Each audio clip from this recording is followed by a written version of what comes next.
मंगलवार से 15 superfast passenger रेलगाड़ियां चलनी शुरू हो जाएंगी। राजधानी एक्सप्रेस नहीं मगर किराया राजधानी जितना ही होगा। दिल्ली से 15 बड़े शहरों को जोड़ते हुए ये गाड़ियां चलेंगी। मुंबई, अहमदाबाद, हावड़ा, चेन्नई, डिब्रूगढ़, रांची, बेंगलुरु, तिरुवनंतपुरम। श्रमिक स्पेशल ट्रेनें अब फुल कैपेसिटी पर चलेंगी। वैसे तो सरकार ने 17 मई तक का लॉकडाउन किया था, लेकिन इसके पहले ही बड़े फैसले होने लगे, जैसे पैसेंजर ट्रेन चलाने का ये फैसला। यानी सरकार कहीं ना कहीं अपना मन बना चुकी है कि लॉकडाउन से बाहर निकलना है और कैसे भी निकलना है। सरकारी सर्विसेज से क्या देश के जाने माने अस्पताल ओपीडी खोलने के पक्ष में है। दिल्ली में एक बड़े अस्पताल ने तो आज से अपनी ओपीडी शुरू भी कर दी है। हीरो कंपनी ने दावा किया है कि उसने पिछले दिनों अपने 15 से आउटलेट खोले और 10,000 स्कूटर और मोपेड भेज दी, मोटरसाइकिल। फैक्ट्रियां और मिल मालिक भी अपनी अपनी प्रोडक्शन यूनिट खोलने के लिए बेचैन हैं। ऑरेंज और ग्रीन जोन में मिलें और फैक्ट्रियां शुरू तो हो चुकी हैं, लेकिन सवाल यह है कि लेबर कहां है? वो तो घर जा चुकी है। मार्केट कहां खुला है? आखिर जो माल बनेगा उसका बिकना भी तो जरूरी है, और उसे बेचने के लिए एक वितरण प्रणाली भी चाहिए जो कि लॉकडाउन की वजह से टूटी हुई है। यानी अब तक लॉकडाउन में मिली ढील का कोई खास फायदा नहीं हो पाया है, और अब ये बेचैनी दिनों दिन बढ़ती जा रही है।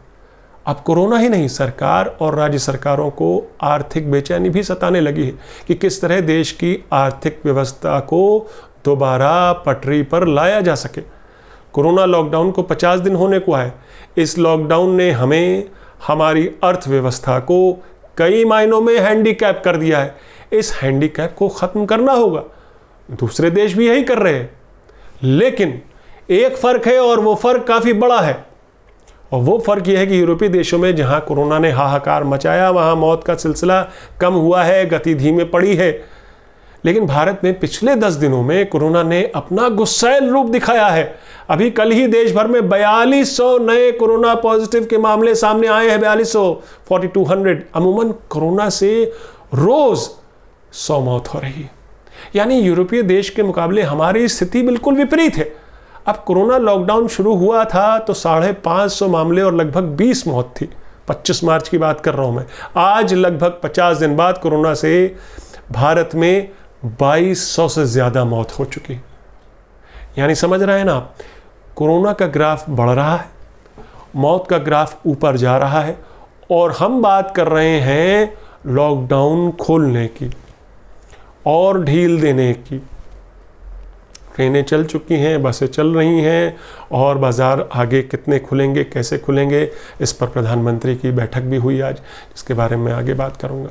तो क्या सरकारें लोगों को उनके हाल पर छोड़ देना चाहती? क्या सरकार कोरोना से लड़ाई में हाथ खड़े कर रही और लोगों को ये कहने की कोशिश कर रही कि तुम लड़ो कोरोना से, हम आर्थिक बदहाली को ठीक करते हैं? नमस्कार, मैं हूं आपका न्यूज़ बाज प्रभात शुंगलू। मेरा आज का सवाल, क्या कोरोना के बढ़ते मामलों के बीच लॉकडाउन खोलना पूरी तरह से और ढील देना सही होगा? अपना जवाब हाँ या ना में जरूर दीजिएगा। लेकिन प्रधानमंत्री के साथ बैठक में कई मुख्यमंत्रियों ने ट्रेन चलाए जाने के फैसले पर आपत्ति जताई। उनका मानना था कि इससे कोरोना के खिलाफ लड़ाई कमजोर पड़ेगी। आंध्र प्रदेश, तेलंगाना, तमिलनाडु और छत्तीसगढ़ के मुख्यमंत्रियों ने पीएम मोदी से साफ कहा कि ट्रेन चलाने से सोशल डिस्टेंसिंग की ऐसी तैसी होगी, बल्कि कोरोना के मामलों को आइडेंटिफाई, आइसोलेट और टेस्ट करने में काफ़ी दिक्कतें आएंगी। जाहिर है मोदी जी ने ट्रेन चलाने का फैसला बिना राज्यों के सलाह मशवरे के किया। लेकिन क्या ये अजीब विडंबना नहीं कि जब जब जो फैसले लेने चाहिए थे तब तक वो फैसले नहीं लिए गए? जब अमेरिका में कोरोना के मामले बढ़ रहे थे तब हम अमेरिकी राष्ट्रपति के आदर सत्कार में लगे थे। अहमदाबाद में 1 लाख लोग जमा कर लिए गए। आज स्थिति किसी से छुपी नहीं कि महाराष्ट्र के बाद गुजरात दूसरा राज्य है जहां कोरोना की सबसे ज़्यादा मौत हो चुकी है। हम कोरोना जैसे दुश्मन के पैरों की आवाज़ सुन ही नहीं पाए, जबकि वो ऐलान कर चुका था कि वो सरहदों की परवाह नहीं करता। उसी फरवरी महीने में न्यूजीलैंड ने सख्ती से लॉकडाउन का पालन किया, दक्षिण कोरिया ने सख्ती से लॉकडाउन का पालन किया, और आलम यह है कि उसकी मिसाल दी जा रही है इन दोनों देशों की कोरोना से कैसे लड़ना चाहिए था। जब फैसला लेना चाहिए प्रवासी मजदूरों को वापस घर भेजने का, तो आनन फानन में लॉकडाउन लगा दिया गया, 4 घंटों की मोहलत दी गई। क्या ये अच्छा नहीं होता? मजदूरों को पहले उनके घर पहुंचा दिया जाता है, कोरोना संक्रमण को रोकने में भी मदद मिलती। स्पेशल ट्रेनें चलवाकर उन मजदूरों को पहले उनके घर भेजकर लॉकडाउन लगाना चाहिए था।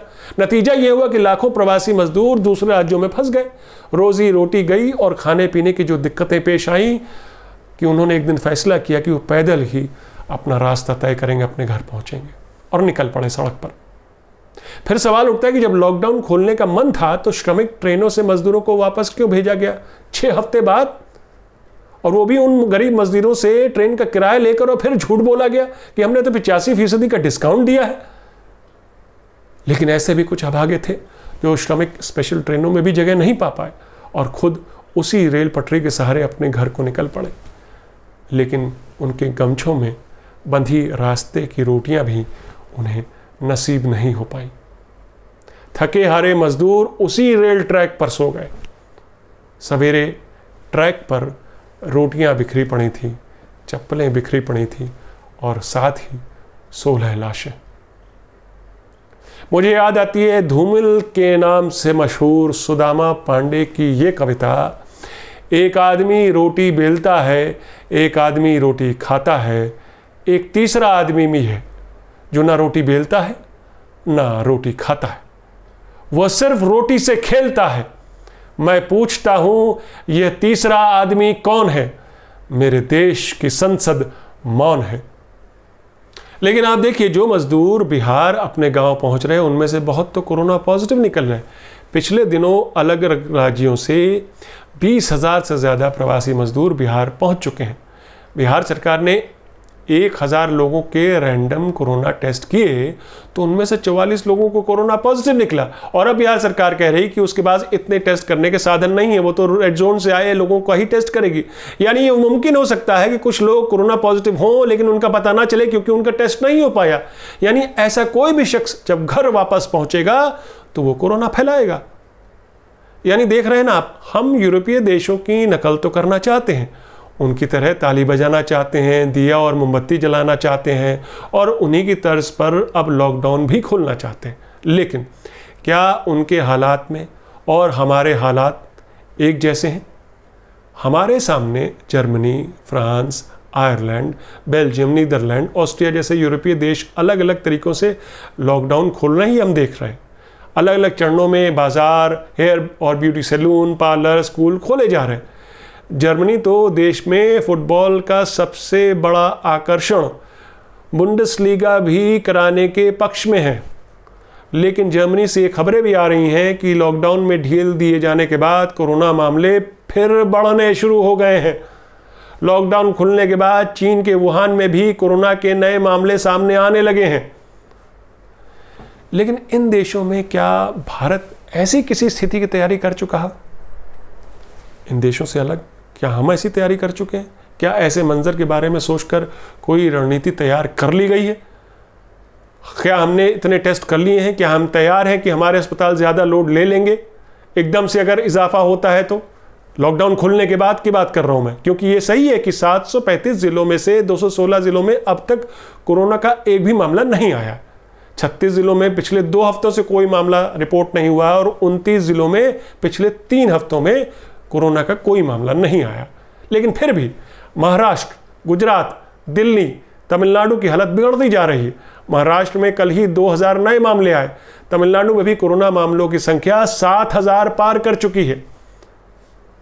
यानी कुछ अच्छी खबरों के बीच कोरोना से मौत का सिलसिला नहीं थम रहा। कोरोना पॉजिटिव मामले दिन दूनी और रात चौगुनी रफ्तार से बढ़ रहे। और मान लीजिए कि एक बार फिर प्रोडक्शन बड़े पैमाने पर शुरू होता है, फैक्ट्रियां फिर से काम करने लगती हैं, तो मजदूर कहाँ हैं? वो तो अपने घर जा चुके हैं और वापस वो फिर काम पर तभी आएंगे जब उनके सामने कोरोना का खौफ नहीं होगा। क्या सरकार उस स्थिति में है कि वो देशवासियों को कह सके कोरोना से मत डरना? नहीं। ऐसा वो कहती भी है तो आम आदमी जानता है कि कोरोना से उसे अब खुद ही निपटने के लिए कमर कसनी होगी। कोरोना से खुद को बचाना होगा और परिवार भी चलाना होगा। यही नया नॉर्मल होगा। मेरा आज का सवाल, क्या कोरोना के बढ़ते मामलों के बीच लॉकडाउन खोलना ठीक रहेगा? अपने जवाब हाँ या ना में ज़रूर दीजिएगा। तो ये थी आज की न्यूज़बाजी। फिर मिलेंगे एक नई न्यूज़बाजी के साथ, तब तक के लिए नमस्कार।